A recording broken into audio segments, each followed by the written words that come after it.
What's going on, everybody? It's Jason Myrtetus. Welcome to a brand new episode. Bet Parks presents Stick to Hockey Live. How about this? Episode 50. We started with Bet Parks, I think it was back in December, and we're at 50 episodes already. I guess it's almost 6 months ago. We did 2 a week usually, and we're at 25, so we're almost at 6 months. 26 will be halfway through the year.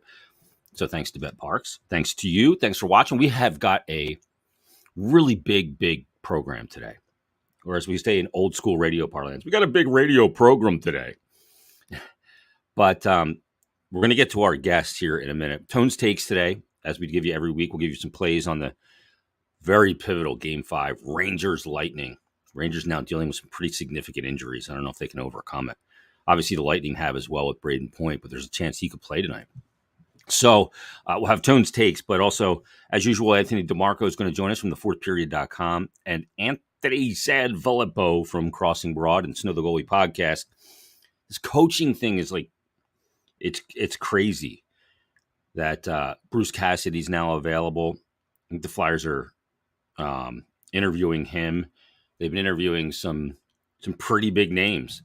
They haven't gotten to second rounds, according to Frank Saravalli, just yet of the process. It looks like they interviewed former Detroit Red Wings coach Jeff Blashill. Frank says that he believes Bruce Cassidy is on their list. I hope so.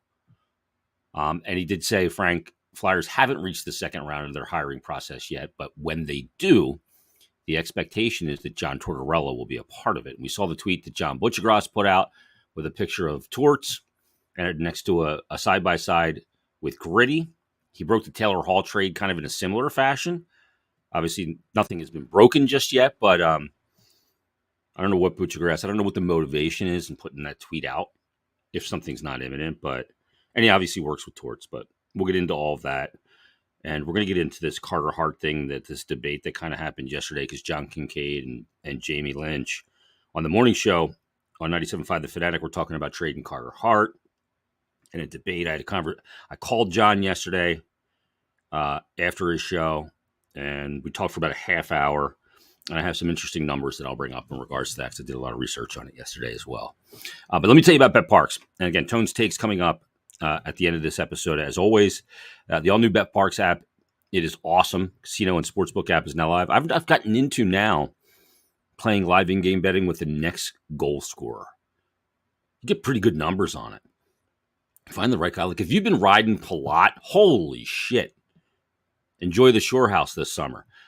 So check it out. So many ways to bet on these games. And, I like to bet exact score, first to score. I like to bet multiple point performers. I like to bet, just the standard stuff as well. Money lines.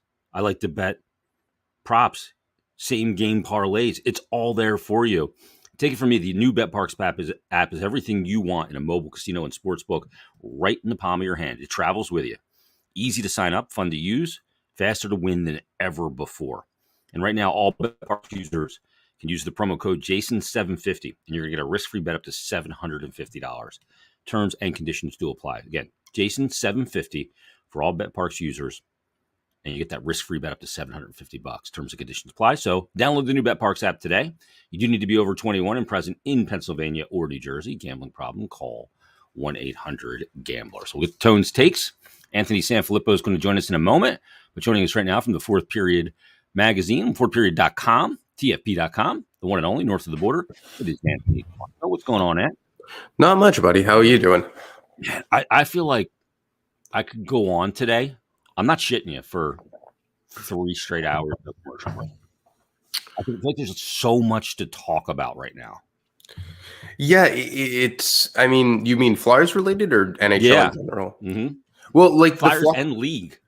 Well, the Flyers, it's kind of like you're speculating and doing your best to try and guess what the hell's going on. Obviously, Frank Saravalli puts out some tweets earlier, just, what was it, 20 minutes ago or something at the time that we were recording this. And it was, so damn relieving in a way to finally get some names attached to what's going on. We know John Tortorella, we know Barry Trotz to an extent, but Jeff Blashill is getting an interview or got an interview. He believes Bruce Cassidy is going to be on the list as well.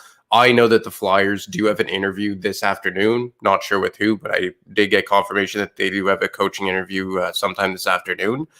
And he believes that John Tortorella will make it to the second round of interviews, which I was told as well. Not that Frank needs any confirmation from me. Yeah, but that seems obvious to me that Torts is obviously going to be a finalist. Yeah, because we know that the Flyers senior advisors like him, and Bob Clark and Paul Holmgren. He brings defensive structure, certainly has a track record. He'll bring accountability. And, one of the Flyers' main leaders now was a big fan of Torts over in Columbus. So there are a lot of dots to connect on the John Tortorella front. Yeah, I believe he is absolutely going to be a finalist. I think it's somebody that they all like. It's somebody that makes sense unless somebody else makes more sense. And Bruce Cassidy was kind of that big news and he's now available.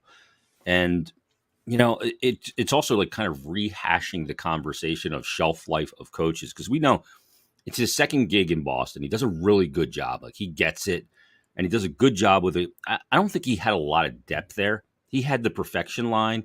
He had McAvoy in the earlier years. He obviously had Chara, and he had, Torrey Krug and some other players, but I never looked at their lineup and said up and down they're a really good team. I thought they had really good elements, and I thought he got a ton out of them. So, I mean, he moves up everybody's list, and now every other coach in the league, it kind of gets that feeling all over again, like when Trotz got let go, like, oh, shit, I thought I was safe. But now that this guy's available, my owner may want to, recruit up a little bit and get Bruce Cassidy, and I could be out of a job still. Well, Bruce Cassidy, I think under the radar, has become one of the best coaches in the NHL over the last several years. Obviously, was Jack Adams winner in 2020, would have been on Team Canada's coaching staff had they gone to the Olympics this year. And, you look at that roster in Boston, to your point, not a lot of depth. When you're rolling out Eric Howla as your 2C, and you have Charlie Coyle as your 3C, that's not very, I guess that's not a very strong or endorsing depth down the middle. They gave out some bad contracts in free agency, guys like Nick Foligno, not a very good contract. Derek Forbert, probably a little overpaid for a third pairing D. But I don't put Boston's failures on him. That's just an aging roster that is probably just coming down to the finish line for that group. Yeah. Joining us right now, too, from crossingbroad.com, Snow the Goalie podcast, an old friend, Anthony Sanfilippo. And how you doing? I'm doing great, Jay. Thanks for the text reminder. Yeah, I had a feeling that it might have slipped your mind. No, it wasn't that it slipped my mind. It's just that usually you send me that text, say, "Hey, just sent you the link," and that's how I know when the exact time to log in, because you usually have that little preview, that commercial you do, right? So it's you usually tell me like a couple minutes late, right, to sign on. And I'm like, oh, well, I guess Jay's starting late. It's been a scramble mode this morning. Like it's the end of the school year. Like, you know what it's like. It's like chaos around here right now. I don't miss that. Yeah, it's bananas. I got two of my kids have their last year at the school they're at. So my daughter's graduating elementary school tomorrow. Of course, they have a graduation for elementary school. When I got out of elementary school, they were just like, see you, go. You've been here for 6 years, including kindergarten. Actually, 7. I did second grade twice. This should be a lesson for our young friend, Anthony DiMarco. Yeah. Okay. This should be a lesson. Yeah. Jason is 2 years older than me and still dealing with elementary school graduation. Yeah. My children are all in their 20s. You got after it early, man. That's right, baby. Yeah, and now I can enjoy life. The quicker you start, the quicker you're done. You guys are old enough to be my dad, for God's sake. So, like, oh my God. My son is older than you. My older son is older than you. My oldest son is older than you, yes. So I am old enough to be your father. Marco. I'll be 28 in 3 weeks. Oh, actually, no, he's not older than you. He's a year younger than you. Okay. It's my baby phase. I was 22 when you were born. But I have a brother who's 16 today, actually. So happy birthday to brother DiMarco. Yeah. No, I'll pass along the message. Yeah. Fuck. And Sanfilippo, we were talking, and I feel like there's just so much going on right now. Like, you saw Frank's tweet that the Flyers have, and it's reporting that the Flyers have an interview today. It might be Bruce Cassidy. They talked to Blashill. We know they talked to Tortorella. We know they've talked to Trotz. We know they talked to Vellucci, who's a very interesting guy. I was talking to Bill Meltzer about him. Yeah. And he might be the right guy. I don't think he'll end up being the guy, because and I don't care who the guy is. I want it to be the right guy. They're not going to get the right guy. Does the brass want the right guy? They're not going to get the right guy. This is there's too many big names out there to they're not going to get the right guy. They're just not. Well, look, they might get the right guy, but the guys with lesser names aren't really going to have a chance, right? Yeah. Well, I mean, you guys know how it is, right? We're in the NHL. This is the old boy network. Mm-hmm. We all keep rehiring until we run out of spots. Like Philadelphia radio. Yeah. It's very incestuous. And then you could finally, at that point, once somebody's been, used up enough and can finally be dumped into the trash can, then okay, now we can give somebody else a shot. Yeah. But no, usually those guys have to start with. And it's funny because I'm going to say this. You're going to say, "Well, aren't the Flyers? Doesn't that describe the Flyers?" But those guys usually have to start with really, really bad teams, right? But what I mean by that is really bad teams that don't have an iconic history. Is that fair to say? Yeah. Like the Flyers are a really bad team, but the fact of the matter is they are still the Flyers. No matter what, even if the bloom is off the rose a bit, they are still the Flyers. It is still an attractive name nationally. It might not be so much here in Philadelphia, but nationally it is still an attractive name. Huge brand. Right. It's a huge brand. And so therefore, no matter if the team's bad or not, you're gonna go get the name coach. You're gonna go get the name guy. That's just what happens here. And so the question then becomes, is the name guy the right guy? Could end up being so. You might be right. I mean, it could work out. But that doesn't necessarily mean that it is. Like you might be better off rebuilding with somebody who's kind of, young and new and a different approach. And that could ultimately be the best course of action for this team, but they're not going to go in that direction. They have a pecking order. And I think we know pretty much what the pecking order is, although Cassidy now throws a little bit of a wrench into that. And where does he fit into it?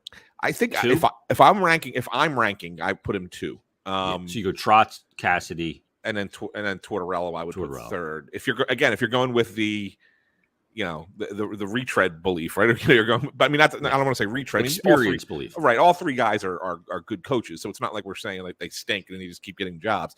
They're all good, really good coaches. So if you have to rank them, the experienced coaches, yes, I would go Trotz, Cassidy, Tortorella. Although I don't know if their thought is Cassidy ahead of Tortorella. I have not been told that, so that's just how I would do it. And I think most of us probably would. I don't know what you guys said about this. I'm sure you guys probably agree. Have either of you guys ever?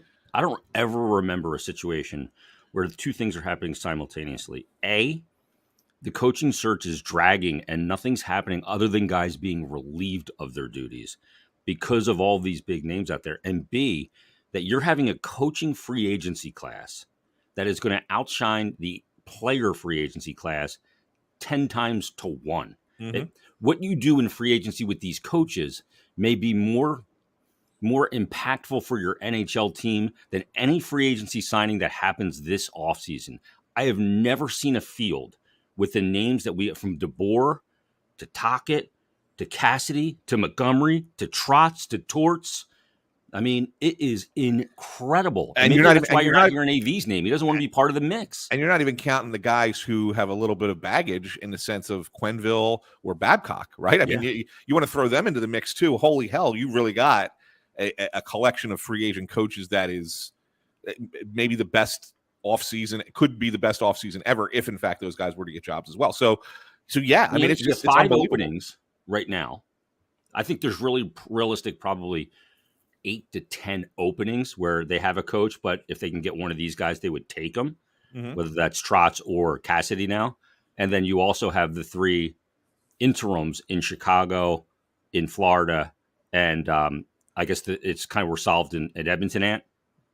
Yeah, I mean, which Ant, first of all? Yeah, I'm assuming he's going to you. All right, I'll call Anthony. Yeah. DiMarco is Anthony, and San Fillipo is Ant.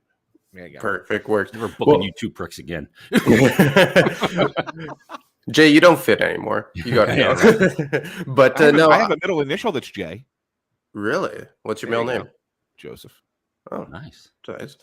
But yeah, I would assume that Woodcroft comes back. Like, he really turned around that Edmonton team, and he's been with the Oilers organization I think he was an assistant coach when Todd McClellan was still there, if I'm not mistaken. Then went down to Bakersfield. I think that's their AHL affiliate, and came up and I mean, he's kind of like an interim in the same way that Marty St. Louis was, at least in my opinion, that, they're interim, but they're probably just going to stick around. Even Andrew Brunette in a lot of ways. Like, could you guys see them changing Andrew Brunette down in Florida? Not before they got swept in the second round and only scored 3 goals. I think it's unlikely now. Yeah, but to me, it's not lock stock. I mean, if you can get Trotz there or Cassidy, then yeah. Well, it's an interesting thing because, I mean, they did have a bad playoff the second round there. But let's keep in mind, let's put it a little bit into perspective. Okay, this guy comes in a very tumultuous situation and keeps the boat afloat. Not only keeps it afloat, has them finish with the best record in the conference, and then it had them playing great hockey even at the end of the season. Yeah. And when they did go into the tank, it was against the 2-time defending Stanley Cup champions. So it's also not like cross-state rival though too. Yeah, I mean it's not like they went to the playoffs and just collapsed against the number 8 Columbus, right? Yeah, exactly. So I think Burnett deserves another shot. I mean that's kind of a cruel. It would be a cruel move to get rid of him at this point. Although the one part of this is, for any potential coach, it's such an attractive place to go. Obviously, because of the roster, a ready-made roster, and no income tax in Florida. It's a great situation that any coach. It's Florida.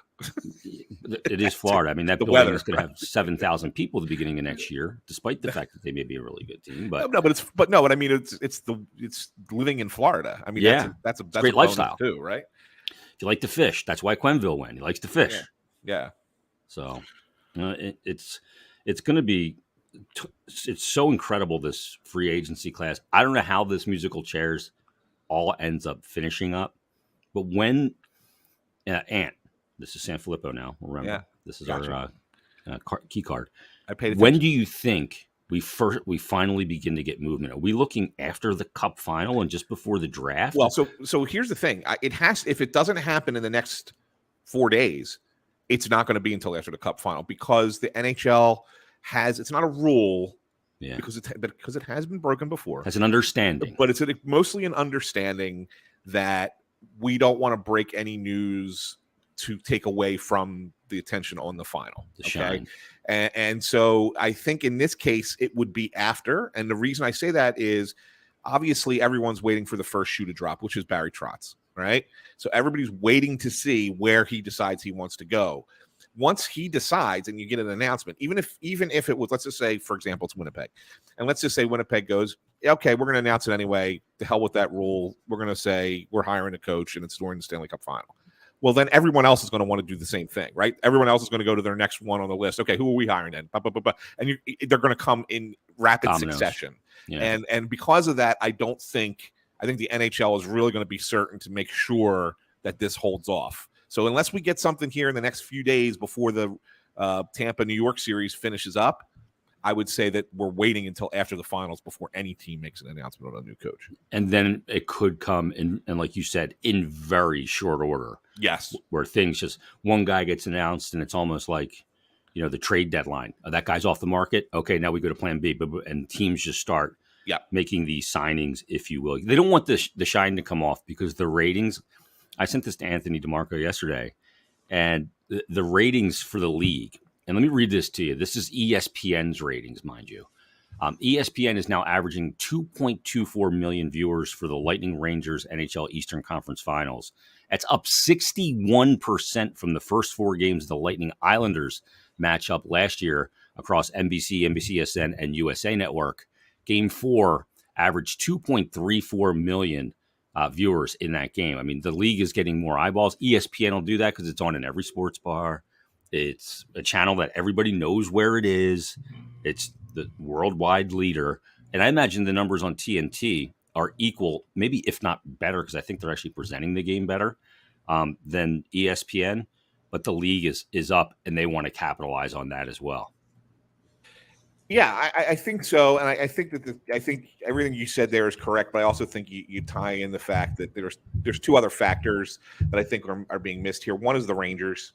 Well, there was the Islanders last year, so it's still the New York market. Yeah, but it's the Islanders are like the Mets to the Yankees, Yeah. right? I mean, they're the secondary team. Okay, no matter how you slice it, yes, it's that market, and yes, that market will pay attention.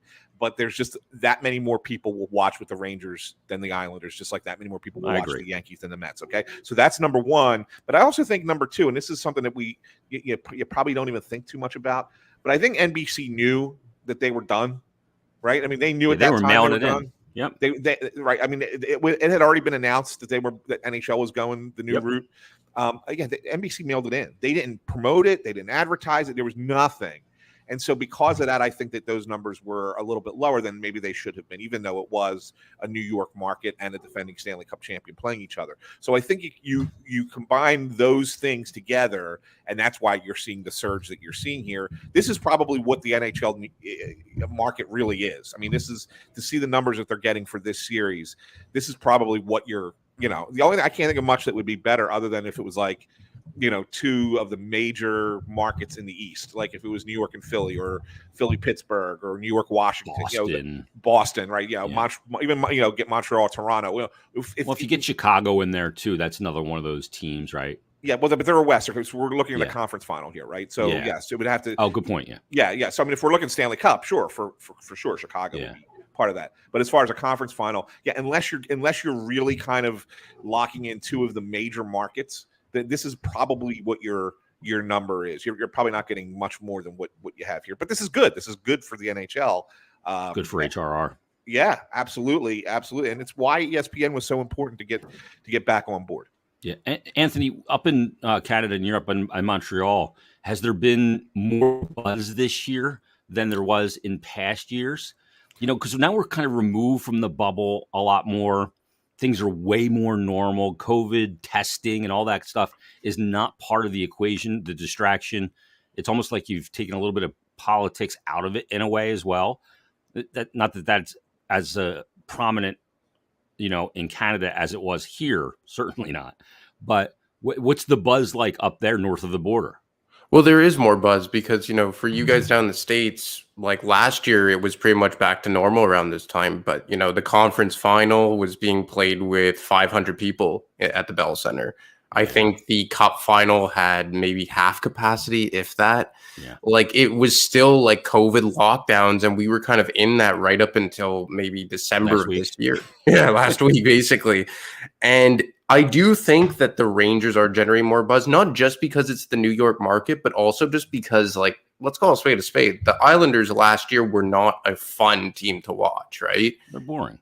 They're a boring team, and the Rangers are a young up-and-coming team, one of the best defensemen in the NHL, Artemi Panarin, as my cat headbutts my computer, and like one of the best goals. Shesterkin, like just a very fun new team. The Rangers have been kind of a bottom dweller for 3 years now. The Islanders have been in back-to-back conference final, and now you're seeing them put up a really good fight up against the Tampa Bay Lightning. And it's good, exciting hockey to watch. Not to say that it's a track meet like we saw in the Western Conference Final, but in addition to what Ant said about the actual market, I do think that the Rangers are just a more exciting team. You couple that with, more normalcy in the world, and it just makes a lot of sense. And I do think ESPN's broadcast is better than NBC's. And, you jumble all those things together, and it just makes for a better product.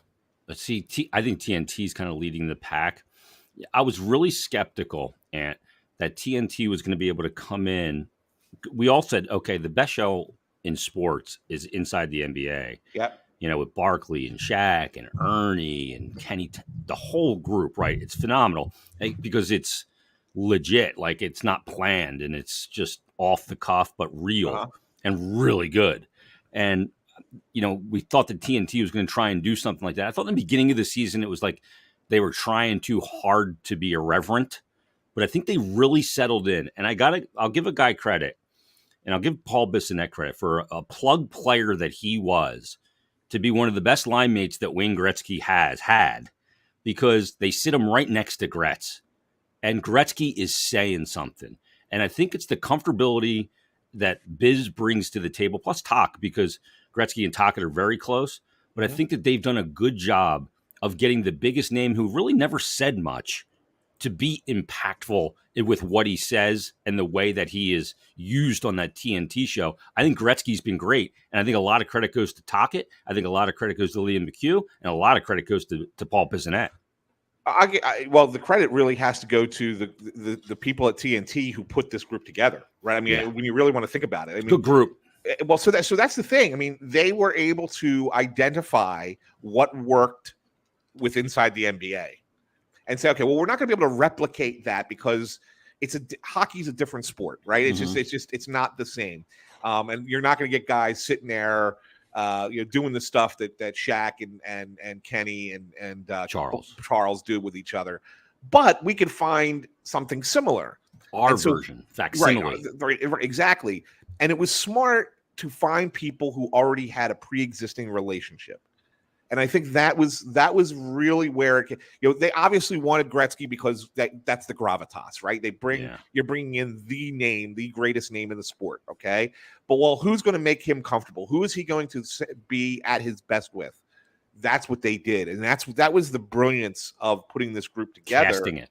Yeah, it was. They literally cast the show. Yeah, and it made it really, really good. And it is superior to the ESPN studio show, no doubt about it. Yeah, Chelios and Messier, oofa. Yeah, not as good. Great players, not great analysts. Yeah, not as good. So I give TNT a lot of credit. That said, the actual game coverage, I like ESPN's coverage better than TNT. So from a play call perspective, yeah, just like the whole thing, like knowing where the replays, like which replays to go to quickly. I mean, McDonough and Ferraro are very good together. Yeah, I think they're more experienced at it. Maybe TNT catches up eventually and passes them because they are smart in that regard. But I do think that the actual game presentation favors ESPN still. They're so seasoned in presenting sports. TNT is, but not to the same level. Right. I mean, that's what ESPN does. My only problem with ESPN is the underutilization and wrong utilization of Brian Boucher. Yeah, because he's a star. I agree. He's excellent. Yeah. He's excellent, and it's just they're not using him right. Maybe they'll figure it out. Yeah, hopefully. Let's talk about Carter Hart, guys, because on the radio yesterday, I saw this clip that went around from the John Kincaid show, and him and Jamie, one of the other guys on the show, Jamie Lynch, were having this debate about Carter Hart, about do you trade him? You can get something for him. He's your most valuable piece. I don't think he's at peak value right now either. I just don't. And again, I don't think that any player on the Flyers is untouchable. After you've had the past 2 seasons that they have had, there is no player that's untouchable. You're talking about a 23-year-old goaltender who's on a contract right now that pays him $3.97 for this year and next year coming up. And then in 24-25, he is a restricted free agent. Now, let me bring this up too, because I don't know what his next contract looks like, but peak, I think it's somewhere around 6.5. His first RFA contract. The goalie that as Bush is calling me right now. Hold on a sec. Bush, were your ears ringing? Because I just talked about you as we're taping Stick to Hockey Live. Oh, is that right? Yeah, you're on the show right now. Good thing I didn't come on. I just I didn't come on bringing the heat. Holy shit. Well, I'll just tell you what I said, because we're taping this. You couldn't have even seen it. And I said, my only problem with ESPN is the underutilization and lack of proper utilization of Brian Boucher in these playoffs. Your thoughts? Way to put him on the spot, Jay. That's what you do. I'll call you after the show, all right? All right, have a good show. How weird is that? And we're taping this. Isn't live today. So, yeah, that's funny. Anyway, so let me go back to this with Carter Hart. I will tell you that in the past 15 years, there has not been a goaltender in the NHL. Only one goaltender in the NHL has won a cup making over $6.1 million. That was Vasilevsky last year. 2 years ago when Vasi won it, he was only making $4 million. He got the big 8-year contract extension at $9.5 million. Before that, the highest paid goalie to win a cup was Holtby at 6.1. Murray was only at $600K. Marc-Andre Fleury, 5.75. Binnington, $650K because he came out of nowhere. You're talking about Corey Crawford, made $6 million for one of the cups, made a 2.6 for the other cup that he won. Quick made $1.8 million for 2012, and in 2014 made 5.8. By the way, that was year 2 of a 10-year deal, which he's still in. Talk about great value. Tim Thomas, $5 million. It's hard to pay a goalie a ton of money and have the money left over to build a full roster, isn't it? Yeah, I've said for a long time that I don't think that you have to back up the Brinks truck for a goaltender. Like, obviously, if you can make it work, like Tampa has done, we saw what value it brought for the Montreal Canadiens last year with Carey Price, who pretty much dragged them there single-handedly. That's great, but I just think that there's a long list of values that you just need adequate goaltending. If you just have a goaltender who's not going to lose you games single-handedly, and not to say that you could throw me in the net and be okay, but you just need, in my opinion, an above-average goaltender who can just not lose you games. Like, hell, the Blackhawks won with Antti Niemi. You know, we saw Corey Crawford. That was one of the worst goaltended finals I think we'll ever see, though. Oh, 100%. Like, that obviously is a big outlier.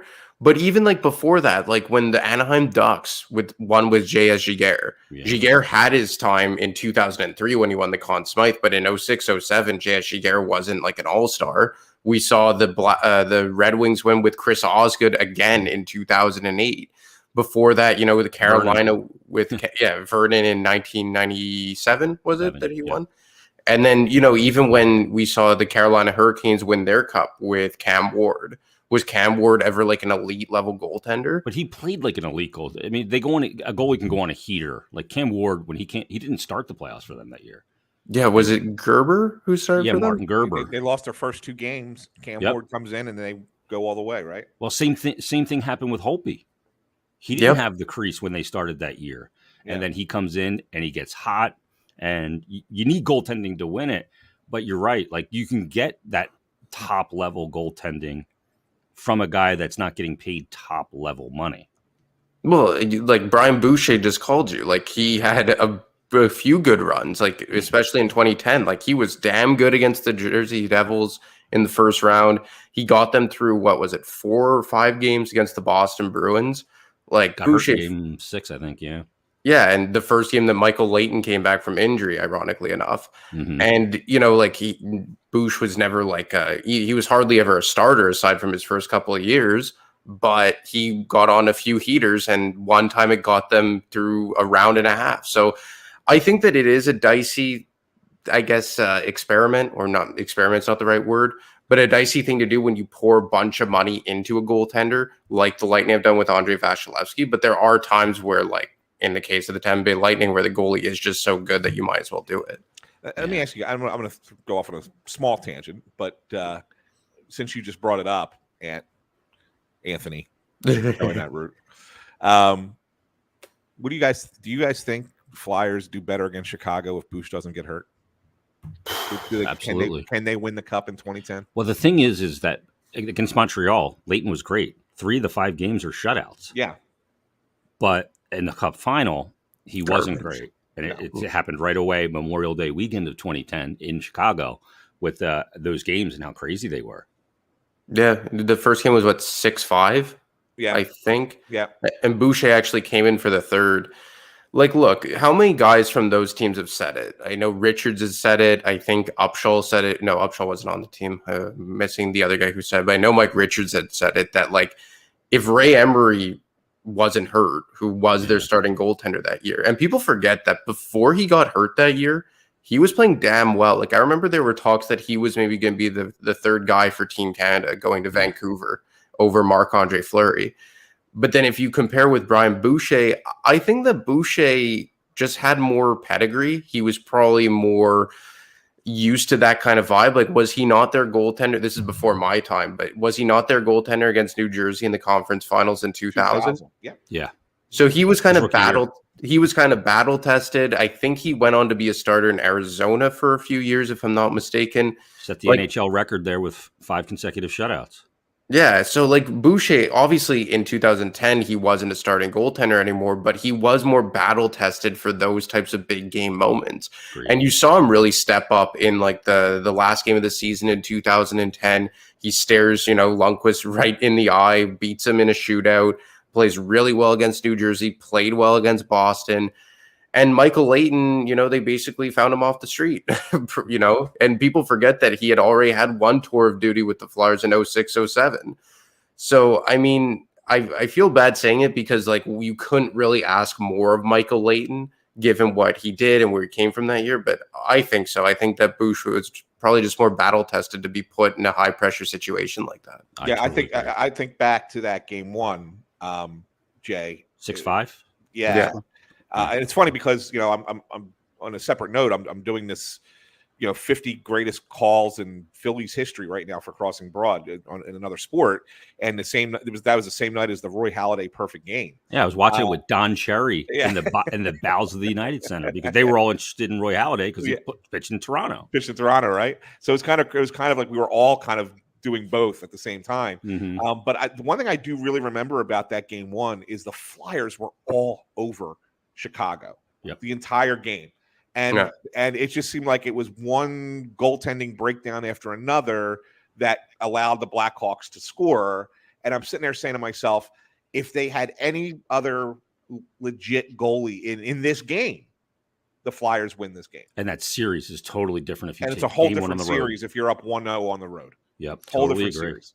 So that's the one that really sticks. And then obviously, everybody's going to talk about the Kane goal in Game 6, which was kind of a crappy goal to let up. But at the same time, by that point, you're in Game 6 overtime. I mean, anybody can win that, right? So it was really, to me, the game one, and that was the one that was the difference. I think that the Flyers were the better team and ended up losing a game that they probably deserved to win.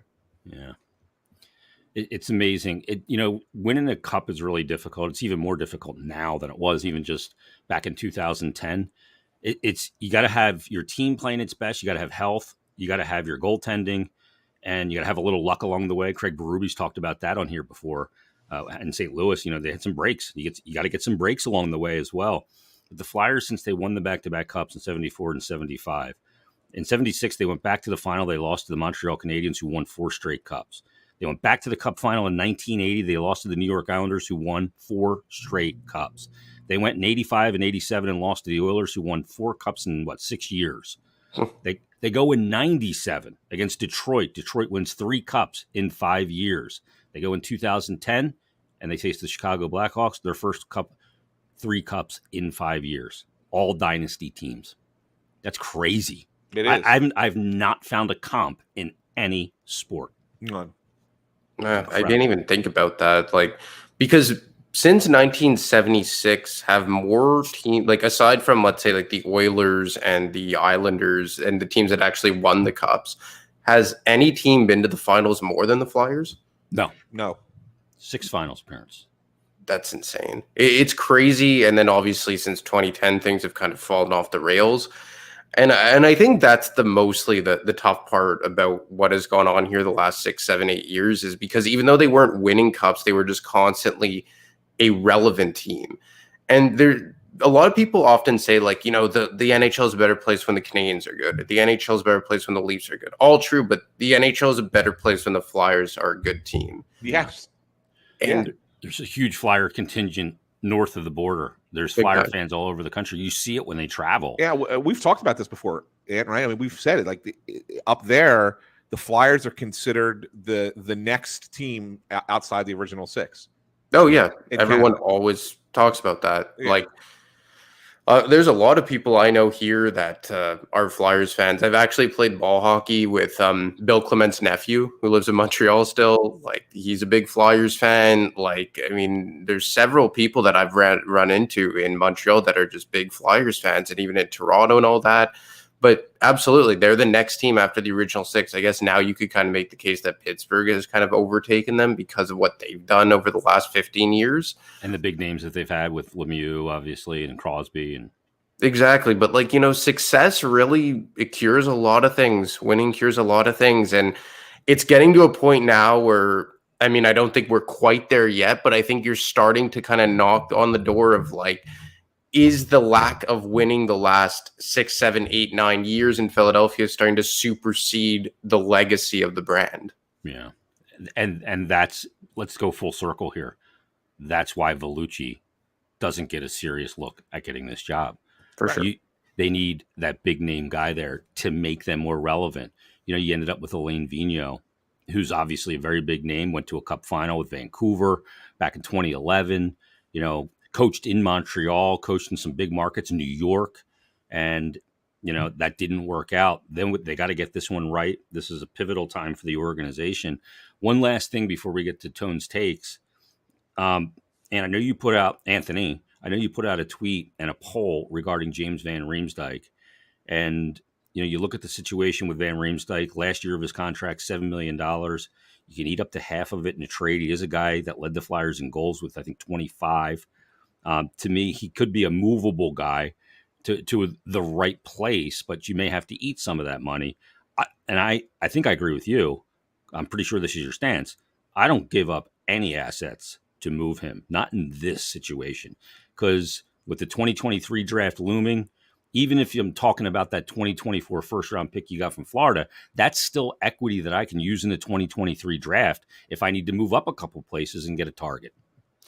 Yeah, well, like Van Riemsdyk, I think I put out a tweet that and it was kind of piggybacking what Ann had brought up on Snow the goalie of do you use the 2024 first round pick to get rid of him? And I think the only way that I would even consider that is if you get back a second round pick in this year or next year's draft. This year, because you don't have a second round pick this year or next year. Yeah, they don't have a second round pick in any of the next 2 years, in either of the next 2 years. So I'm saying if you could get out from the contract, liberate some cap space to bring in a big name free agent and get a second round pick this year or next, then I would consider it, because that 2024, that could potentially slide to 2025, right? It's top 10 protected. Correct. Mm-hmm. So if you're getting a draft pick back this year, and let's say you're dumping him to the Arizona Coyotes, just for argument's sake. And I think, if I'm not mistaken, they have a San Jose second round pick. And San Jose is picking where exactly? Are they in the top 10? Middle of the pack. Well, I don't think they're top 10. I think they're probably around 12 or 14, I would say. So let's say hypothetically you could get a San Jose pick this year. Would you rather a second round pick this year in the early 40s or a first round pick in the 20s 2 years from now? And you're also taking away JVR's cap space for this year that could help you out. That's something I would consider, just because you are right that you could use it as equity for next year or a trade down the line in, let's say, at the 2023 trade deadline or the 2024 trade deadline. But I think that's something that I would consider, just because they are lacking the draft picks in each of the next 2 years. Yeah, I'll use a different team and I agree with you guys. I wouldn't give up that pick just for shedding the contract. It's only a 1 year deal. It's not you had to give up a 2 to shed 3 years of Gostisbehere, right? Yeah. I'm not giving up a 1 to shed 1 year of Van Riemsdyk. Exactly. It doesn't make any sense. Although that's what I heard. So it's it's what Chuck does. Okay, fine. But I agree with Ant that if you're going to do that, get a pick back. And the team that I look at more than Arizona is I look at Seattle, who has basically come out publicly saying that they're open for this business of taking on contracts, and they've got a ton of extra picks. And they're a team that has, let's say, they have Winnipeg's second round pick in 23.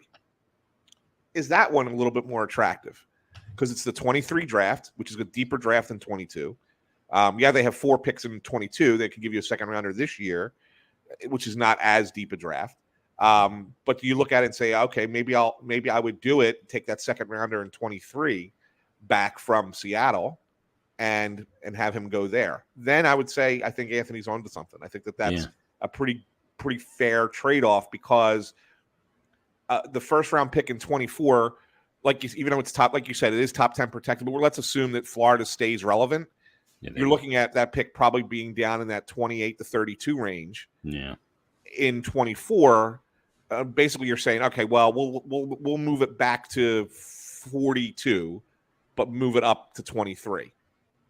In a draft that you feel really good about too. In a draft that you feel better about. I think that's value. I think that's inherent value, and you're getting a team to take the contract for nothing. Bang, I do it. Yeah. And And Seattle perhaps gets 2 New Jersey residents, and James Van Riemsdyk and Johnny Gaudreau, because Pierre LeBrun reported last night that on Insider Trading that that's a possible destination for Gaudreau. They appear like they got a ton of cap space and they want to get in the mix. New Jersey's another team that's got a ton of cap space, although Jack Hughes' $8 million contract kicks in next year, even though Subban's comes off for the New Jersey Devils. So, so much. We could go on for days, and there's a lot going on, and this coaching thing's crazy. A lot of storylines as the conference finals continue. Boys, excellent work as always. We bring in the Paisan line. I'm not the Paisan. They stick the Irishman in the middle. Skate some Paisans on the wing. Anthony DiMarco. Well, you remember, Jay, just real quick, you remember back in the day when Murray Craven was between Pelle Eklund and Ilkka Sinisalo, they would call him Pekka. That was his nickname, was Pekka as the center between a Swede and a Finn. So, you could be some kind of honorary Italian thing. We could do something with Myrtetus, just add an O to the end or something. We'll figure it out. Yeah, the O at the end was removed on Ellis Island. Myrtito. Hey, you're Jason Myrtito. Ellis Island. I love it. Boys, Anthony DiMarco, read his stuff at thefourthperiod.com. What is it? Give me the website. Thefourthperiod.com. Okay, I got it right.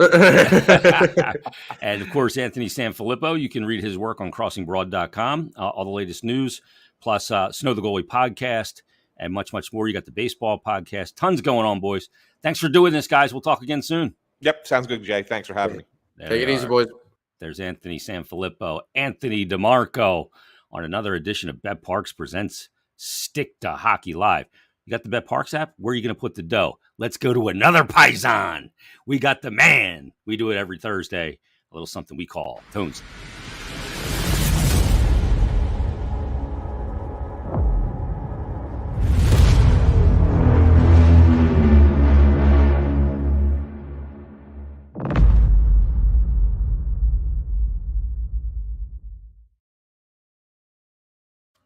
And there he is. Tone, what's going on? Hey, what's up, man? You got DiMarco, Sanfilippo, and Giuliano. Holy cow. I've got my Italian-American quotient met for the month. Great to have those guys on. Great to have you on, as always. Conference finals continue. We end up with the sweep out there in the Western Conference. McDavid, Draisaitl playing with a high ankle sprain. I got to tell you, the dude just gutted it. It was impressive. And he's still racking up the points, too. Since the end of the first round, he had that injury, right? Yeah, amazing. He couldn't even move. He was just trying to find a way, and good on him for doing what he did. And this Rangers-Tampa series, it's been a series of home ice so far, and the Rangers right now are banged up. No Strome. They're dealing with Hedl got hurt in that last game. They're going to get him back. Is Braden Point going to return? Vasilevsky looked like Vasi for the first time in this series in Game 4. So it's going to be fascinating. So obviously the NHL plays will be there. Year to date, how about plus 26.39 units? And let's get to your first play. Tampa on the road tonight at the Garden, dealing with those injuries and looking to take a pivotal Game 5, minus 130 on the road. Is this you reading the line as them as the favorite on the road to win this game tonight? Yeah, I think the Rangers had their chance in Game 3. They were up 2-0, and they let that slip away. The Bolts had new life. I think the series is going to end in 6 with Tampa Bay. Tampa Bay, if they stay out of the box, they're going to win the series. It's 5-on-5. They expected 11.42 goals for against 7.16 goals against, and high danger chances 54-38 in 5-on-5 hockey. So they stay out of the box. Rangers power play 17 goals leads the playoffs. As long as the Bulls can stay out of the box, I think they're gonna escape with the win here over the next 2 games. Wow, the Rangers. I agree. That was the golden opportunity in that game. You're up 2-0, but that gutty team finds a way to come back and win that game. They win it 3-2 on that Palat goal. And boy, he's been just an absolute monster. Palat, 7th round pick. Yeah, it's the kind of player that you love in playoff hockey, man. He's gonna grind it out. He's playing on that top line with those 2 big boys. And, he's racking up the points too. So, Cooch, playing with Cooch is not a bad assignment. Nope. Let's go to the play number 2 here, and I love this play. you have it at a first period draw. Now you're getting plus 168 here. So you think this is kind of two teams feeling each other out in this very important game? Plus goaltending will be strong in that period? Yeah, it's kind of like I took this in game one and it hit as a 1-1 score. I'm kind of expecting a 0-0 score tonight. Kind of the same thing, like game one, feel out process. Now it's down to a best of 3. Game 5, feel out process. I think I had this in the Rangers-Carolina series in game 5 as well. I like the value of it, plus 168. You can find maybe the first 10 under 0 goals. I think that's like minus 105 at some books. That's a decent play too, but me, I'm going for the value here, so I'm going at the 168 for the draw. Yeah, if you want the good value, you take it. So, yeah. But by your logic, Tone, if game 5 in a 2-2 series, and if the team that wins game 5, I mean, the chances of them winning that series are north of 70% of the time to go up 3 games to 2. It's even more pronounced when the team that wins game 5 wins it on the road and is returning home to close it out. So you got Tampa then going to the final. Do you like any futures plays here for the Stanley Cup final? Do you like, is Colorado a team that you feel is live here to win this cup no matter who they play? Because they're not going to be in a position where they have the goaltending advantage. Right. And with Kadri, I would probably say yes. Mm-hmm. There's a chance he'll come back, but he's dealing with he had surgery on the finger on Monday. Yeah, I mean that injury is going to hurt him, and then like you said with the goaltending, that's tough, man. I was thinking about that last night, talking to a couple friends. If it was Colorado, Tampa Bay, it would be a great series, obviously, but I don't know, man. I have to think about that. I mean, you can't count the champs out, especially if they get point back. I mean, Vazzy is Vazzy. Like it'd be a very interesting series because the Bulls can shut it down.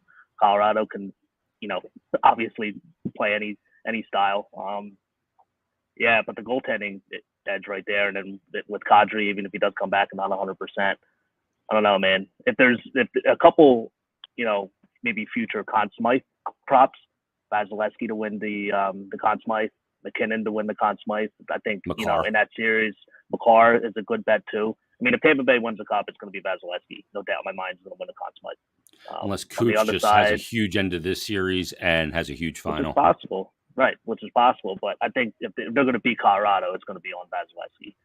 Yeah. And then on the other side, like you said, McCarr or McKinnon are probably decent bets. I haven't looked at the odds, but those 3 off the top of my head I would look at. Yeah, I mean, obviously right now you look at the Cup final odds, the team to win the Cup, and Colorado's minus 220, but that's because the Eastern Conference has not been decided. So Tampa Bay's at plus 350. That's not plus 350 against minus 220 because they still had to get through the Rangers. Rangers are plus 600. So we'll see how the odds play out once we get to the final 2 teams here. But your 2 plays again for Tone's Takes this week, Tampa Bay minus 130 in a pivotal game 5 on the road. They're the favorite at the Garden. And then play number 2, a first period draw. Cautious start to this game. You're getting good value here at plus 168. Tone, as always, man, thanks for doing this. We'll talk to you next week, and we'll be in the Cup final at that point. Absolutely, man. Can't wait. Thanks, Jason. There he is, Tone, and another edition of Tone's Takes here on BetParks Presents Stick to Hockey Live. It's going to be a very intriguing game tonight. And, boy, the Rangers did squander that opportunity in Game 3, being up 2-0 in that game. Tampa comes all the way back. They end up getting that winner with, I think, 40-some seconds left on Palat's goal. After that just incredible pass from Kucherov to Palat, and he beats Shesterkin. So we'll see how it plays out. So thanks to the trifecta of Anthony's, we had San Fillipo, we had DiMarco, and Uliano, and Tone's Takes. Grab the BetParks app. Grab it. It's fantastic. It's the greatest casino and sportsbook app you're going to find. Simple to use, simple to navigate. Check it out. All different things to bet on. The great thing about the playoffs, and when you get down to the nitty gritty here, it's almost like the Super Bowl, is that there's even more stuff to bet on. Props and player performances and in-game betting and next guy to score in a game, which is something I've been getting into.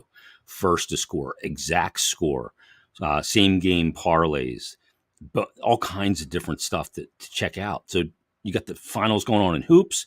You got the conference final going on still in hockey, and soon the Cup final. So take it from me. The BetParks app is everything you have wanted in a mobile casino and sportsbook, and it's right in your pocket. Easy to sign up, easy to use, easy to win, and faster to win than ever before. And right now, all BetParks users can use that promo code JASON750, JASON750. Use that promo code and you'll get a risk-free bet up to $750. That's for new and existing users. Terms and conditions do apply. So again, promo code JASON750. Do yourself a huge favor. Enjoy these playoffs next level. Download the BetParks app today. You do need to be over 21 and present in Pennsylvania or New Jersey. Gambling problem? Call 1-800-GAMBLER. So as the world turns with the coaching situation in the NHL, we'll keep an ear to the ground on that. We could have a pop-up episode if we get some breaking news as well. Leave us a rating and review if you're an on-demand consumer on iTunes, Google, Stitcher, Spotify, whatever it is. Leave us a rating and review. That'll help other hockey fans find this content. Everybody, thanks for watching. Thanks for listening. We'll talk to you next week on another brand new edition. It'll be episode 51 of BetParks Presents Stick to Hockey Live. Have a great weekend.